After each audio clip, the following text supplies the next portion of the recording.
자, 코스피 지수가 5,000포인트에 이르렀던 어제, 코스피 5,000 특위는, 이재명 대통령과 오찬 회동을 가졌다고 하죠. 자, 그런데요, 거기서 여러 가지 이야기들이 나왔는데, 뭐, 주가 억누르기 관련한 대책, 뭐, 이런 이야기도 있었습니다만, 여기에 더해서, 자, 코스피 5,000 특위가 대통령께 코스닥 3,000 목표에 대해서 제시를 했다고 합니다. 이거 엄청나죠. 지금 코스닥 지수가 1,000포인트 조금 안 되잖아요. 오늘 크게 올랐지만, 이거 엄청난 숫자인데, 이게 어떻게 보면 허언일 수도 있습니다. 자, 그런데 만약에 정말 저 목표를 향해서 달려간다면 시장에 어떤 에너지를 제공하게 될까요? 자, 오늘 증시 토크에서는 이 점에 대해서 진지하게 다뤄보도록 하겠습니다. 왜냐? 차별화 장세가 확산 장세로 바뀔 수 있는 아주 중요한 계기이기 때문입니다. 자, 코스닥 3,000. 와, 지금 뭐 1,000도 안 되니까 3,000은 정말 뜬구름일 수밖에 없어요. 자, 그러면 코스닥 3,000은 어떤 의미가 있느냐? 이거는 2000년 고점인 2925포인트를 넘어서는 코스닥 지수로는 사상 최고치에 해당합니다. 자, 코스닥 차트를 쭉 보시게 되면요. 코스닥 지수 차트요. 여러분들 한번 보시게 되면 2000년 1월에 2925포인트 찍고 그 이후로는 그 근처에도 가보지 못했습니다. 심지어는 50포인트, 500포인트, 400포인트 이렇게 밀려 내려가면서 5분의 1 토막, 6분의 1 토막까지 나기도 했지만 그 근처에는 가보지도 못했던 것이죠. 지금 지수는 옛날 고점의 3분의 1 수준입니다. 자, 그런데요. 여러분들 이거 상식으로 좀 알아두시면, 뭐 친구들하고 회식할 때 한마디씩 이렇게 뻐꾸기를 날리실 수 있는데요. 뭐냐?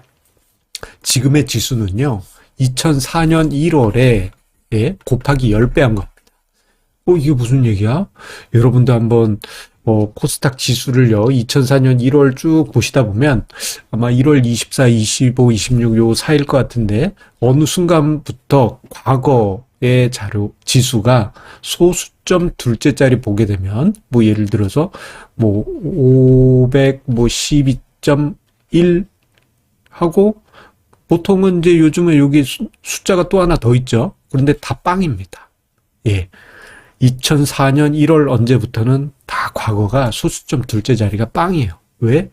10배 조정했기 때문입니다. 10배 조정했다는 얘기는 그 당시에는 코스닥 지수가 50 몇, 40 몇 이랬다는 얘기입니다. 코스닥 지수가 이거 뭐 50원짜리 동전만도 못하다 보니까 얼마나 창피했겠습니까? 그래서 그냥 명목상 숫자만 그때 당시 10배 뻥튀기한 건데 그게 지금까지도 유지되고 있는 것이죠. 그런데 1000포인트도 안 된다? 그 이야기는, 옛날로 치면 90포인트 때, 뭐 99.9, 뭐 이런 식의, 어떻게 보면 창피한 숫자일 수 있는 것이죠. 그리고 그 이후, 코스닥 지수는 수십 년간 제자리 걸음만 반복했습니다. 이 차트가 바로 그 차트입니다. 자, 2000년 3월에, 1월이 아니고 3월이었어요. 2920포인트 때 고점을 찍은 이후, 2008년, 이거 언제입니까? 리먼 사태에 떠지고, 금융위기 터졌을 때 245까지 떨어졌으니, 야, 이거 10분의 1 토막도 더 됐네요. 진짜, 역사가 아닐 수 없습니다. 그 이후에 많이 올라오긴 하였지만, 고점 대비해선 아직도 3분의 1 수준인 것이 지금 현재 코스닥 시장의 현 주소라고 할 수 있습니다. 자, 그렇다면 수십 년간 26년이에요. 코스닥 시장은 왜 이렇게 소외됐을까요? 그것은 여러 가지 이유가 있겠지만 한마디로 표현하자면요. 썩은 물이 고여 있기 때문입니다. 자, 코스닥 시장 상장 뭐 심사 어렵긴 하지만 웬만하면 상장이 되죠. 뭐 신기술이 있습니다. 그러면 아무리 뭐 적자가 뭐 계속됐다 하더라도 내러티브 멋있는 거 써내면 뭐 기업 가치 평가는 뭐 그냥 뭐 곱하기 10배, 100배, 1000배 막 해줍니다. 고평가로 IPO가 되니 어떤 일이 벌어지냐? 상장하고 주가가 빠져요. 자, 그런데 상장하고 며칠 있다가 주가 지수에 편입이 되잖아요. 자, 그런데 주가 지수에 편입이 됐는데 그때부터 주가가 빠지면 어떻게 됩니까? 지수가 떨어지게 되죠. 결국 지수의 발목을 잡고요. 두 번째로는 이런 회사가 고평가에서 합리적인 주가로 간다? 그건 이해할 수 있어요. 문제 뭐냐? 자, 그러다 보면 좋다고 해서 들어온 기업이 있다 보면 적자가 쌓이고 정말 문제가 되는 그야말로 좀비 기업이 될 수 있잖아요. 그런데 이 기업들이 상장 폐지가 되어야 되는데 상장 폐지가 안 돼. 그러다 보면 그 좀비 기업에 투자자들이 투자했다가 또 뭔가 문제가 생기면서 주가가 또 빠지고 그렇게 되면 개인 투자자분들이 실망하고 이 코스닥은 이거 완전 쓰레기로구나 하면서 시장을 외면하면서 시장이 붕괴되는 일이 계속 수십 년 동안 26년 넘게 반복이 되었습니다. 여기에 더해서요. 여기가 좀비 기업 이야기는 두 번째라면 세 번째는 이런 곳에 우량 기업들이 이렇게 있다 보면 내가 이런 쓰레기들하고 같이 있어야 되냐? 약간 그런 느낌을 받겠죠. 그래서 매년 몇 종목씩 우량한 기업들이 코스닥에서 코스피 시장으로 넘어가면서 난 제 가치를 받고 싶다 하면서 넘어가다 보니 코스닥 시장에는 점점 썩은 고인물만 남는 안타까운 상황들이 벌어지게 됩니다. 물론 이 썩은 고인물은 일부에 불과할 수 있어요. 하지만 코스피 시장에 비해서는 그 비율이 크죠. 큽니다.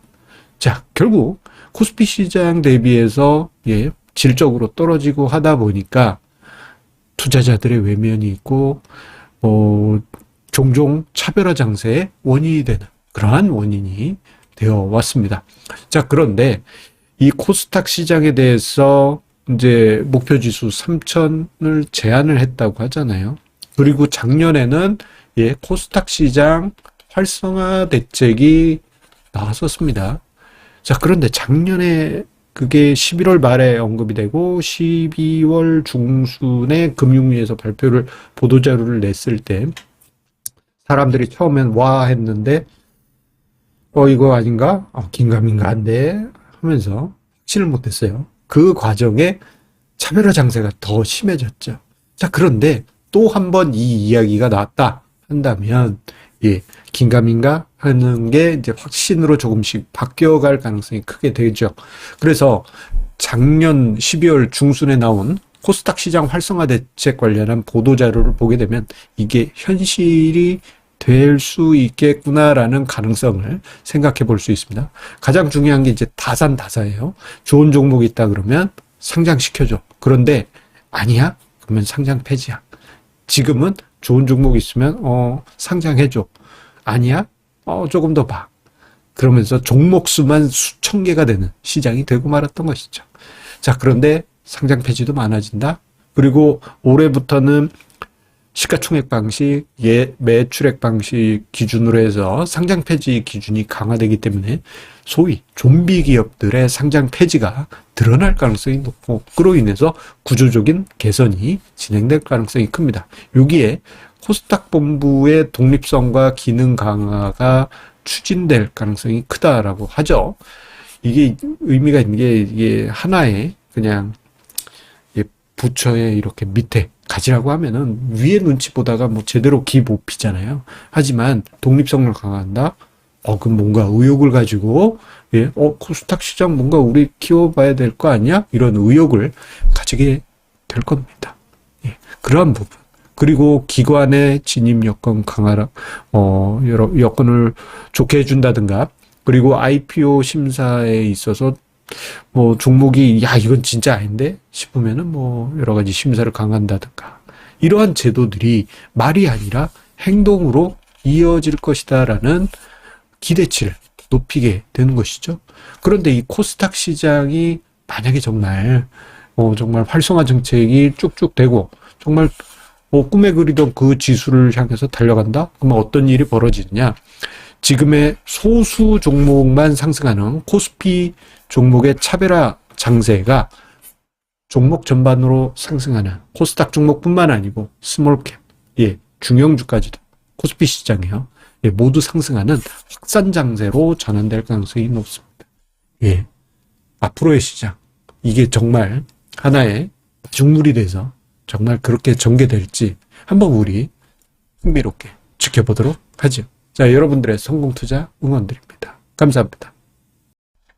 안내 말씀드립니다. 투자자는 금융투자 상품에 대하여 금융회사로부터 충분한 설명을 받을 권리가 있으며 투자 전 상품 설명서 및 약관을 반드시 읽어보시기 바랍니다. 당사의 금융상품은 예금자 보호법에 따라 보호되지 않습니다. 당사의 금융투자 상품은 자산가격 변동 등에 따라 투자 원금의 손실 0에서 100%가 발생할 수 있으며 그 손실은 투자자에게 귀속됩니다. 주식 투자는 원금 손실이 발생하며 투자의 최종 판단과 책임은 투자자 본인의 책임하에 있습니다.